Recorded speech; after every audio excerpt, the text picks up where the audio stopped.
Assalamualaikum warahmatullahi wabarakatuh. Selamat pagi. Yang saya hormati dosen pengampu ilmu pengetahuan sosial dan yang saya banggakan teman-teman sekalian. Perkenalkan, nama saya Diana Nur Anissa, NIM 2032145, dan teman-teman anggota kelompok saya yaitu Dwi Kurniawati, Eka Kusuma, dan Edi Damayanti. Di sini saya akan menjelaskan tentang modernisasi dan perubahan sosial budaya. Pengertian modernisasi.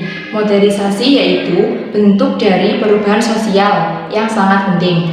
Istilah modern sebagai kata dasar dari modernisasi yang berasal dari bahasa Latin yaitu modo atau cara, dan emas yaitu masa kini. Jadi, secara bahasa istilah modernisasi artinya proses menuju masa kini dan atau proses menuju dan mencapai masyarakat modern. B. Dampak di bidang pendidikan. Dampak di bidang pendidikan dibagi menjadi dua, yaitu dampak positif dan dampak negatif. Dampak positif diantaranya A. Kemudahan akan pembelajaran yang mengalami perubahan semakin mengarah kepada digitalisasi, yaitu belajar online atau daring. Hal ini di mana siswa tidak lagi datang ke sekolah untuk mendengarkan guru karena cukup mengikuti kelas online, yang dapat memudahkan kegiatan belajar mengajar dan merupakan pengaruh dari modernisasi. Yang B. Akses informasi yang mudah dan terjangkau untuk umum. Seperti halnya para siswa dapat merasakan dampaknya dikarenakan dapat mengakses informasi internet secara mudah dan gampang dalam melakukan pembelajaran online. C. Modernisasi juga dapat memberikan peningkatan di mana untuk mobilitas pendidikan akan semakin mudah dan gampang untuk dilakukan oleh masyarakat itu sendiri. Yang kedua, dampak negatif. Dampak negatif diantaranya A. Dengan adanya kemudahan dalam akses informasi serta metode dalam belajar yang memudahkan, dikhawatirkan berdampak pada menurunnya kualitas peserta didik maupun pengajar tersebut. B. Akses internet yang memudahkan tersebut dengan mudah didapat oleh pelajar ditakutkan disalahgunakan, karena hal-hal yang merusak yang didapat dari internet masuk dan memberikan dampak negatif kepada siswa tersebut, karena akses internet membebaskan dalam akses informasi. C. Peningkatan biaya dalam pendidikan baik di sekolah dasar sampai perguruan tinggi karena adanya kemajuan dari modernisasi tersebut. Subsidi pemerintah yang tidak sebanding dengan jumlah peserta didik yang sekolah, bahkan ada yang tidak dapat meneruskan pendidikan dikarenakan mahalnya biaya pendidikan tersebut. D. Hilangnya nilai-nilai sosial, budaya, dan norma masyarakat karena membuat seseorang menjadi pemalas, sehingga menurunnya etos kerja seseorang dalam kesehariannya karena adanya modernisasi tersebut. Misalnya, menggunakan smartphone terlalu berlebihan dan berjam-jam hanya untuk main-main di media sosial. Materi selanjutnya yaitu kriteria pemimpin modern. Kepemimpinan modern dapat juga diartikan sebagai proses pendampingan guna untuk mempengaruhi serta menggerakkan pengikutnya berdasarkan aspek dan tugasnya. Berikut ini kriteria pemimpin modern. Yang pertama, mampu untuk menentukan arah serta tujuan dalam organisasinya. Yang kedua, mampu untuk menggerakkan anggota kelompoknya. Yang ketiga, memiliki sifat yang berwibawa. Yang keempat, jujur dan dapat dipercaya. Yang kelima, yaitu selalu konsisten dalam ucapannya dan tindakannya. Yang keenam, memiliki tutur kata yang sopan.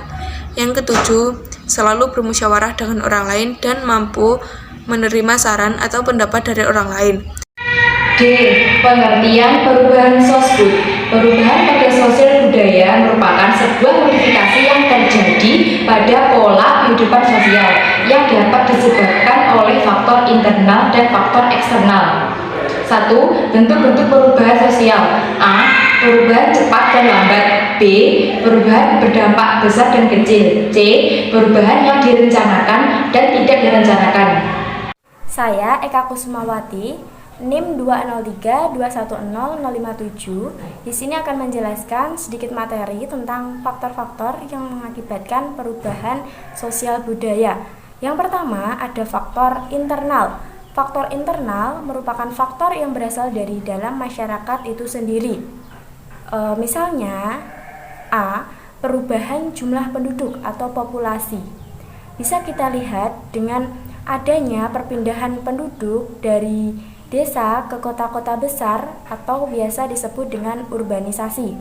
Yang B, penemuan baru atau inovasi. penemuan baru atau inovasi ini contohnya dulu itu kan transportasi itu kan motor ya, sekarang bisa disempurnakan lagi atau diinovasi lagi menjadi mobil. Lalu yang C, konflik dalam masyarakat.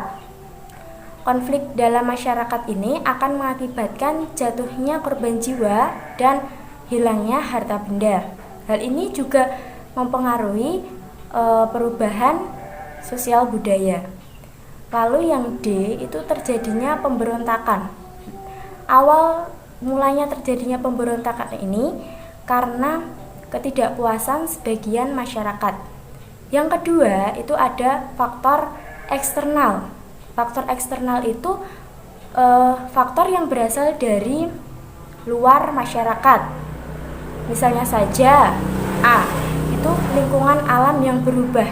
Contohnya ya, itu banjir yang ada di Jakarta pada awal tahun 2008 itu kan mengakibatkan ribuan warga itu kan harus mengungsi. Di tempat pengungsian itu mereka itu bisa atau tidak bisa, itu mereka harus bisa beradaptasi dengan lingkungan, baik lingkungan fisik maupun lingkungan sosialnya. Lalu yang B itu ada peperangan. Adanya peperangan ini mengakibatkan masyarakat itu menjadi ada rasa ketakutan, terus ada rasa kecemasan. Hal ini akan berakibat atau berdampak panjang terhadap kemiskinan. Lalu yang C itu adanya pengaruh kebudayaan masyarakat lain. Contoh perubahan sosial budaya di bidang pendidikan. Yang pertama, hadirnya inovasi teknologi komunikasi dan informasi yang cepat. Misalnya laptop, komputer, jejaring internet, sebenarnya dan lumrah ada di sekolah-sekolahan. Dan sekolah-sekolah pun sekarang memfasilitasi siswanya itu dengan WiFi. Lalu yang kedua, peningkatan kesejahteraan sebagian masyarakat, terus tingginya kebutuhan tenaga kerja terdidik dan kemajuan pembangunan, serta akses pendidikan ke jenjang yang lebih tinggi sekarang ini semakin cepat dan mudah. Demikian presentasi dari kelompok kami. Apabila ada kurang lebihnya kami mohon maaf. Wassalamualaikum warahmatullahi wabarakatuh.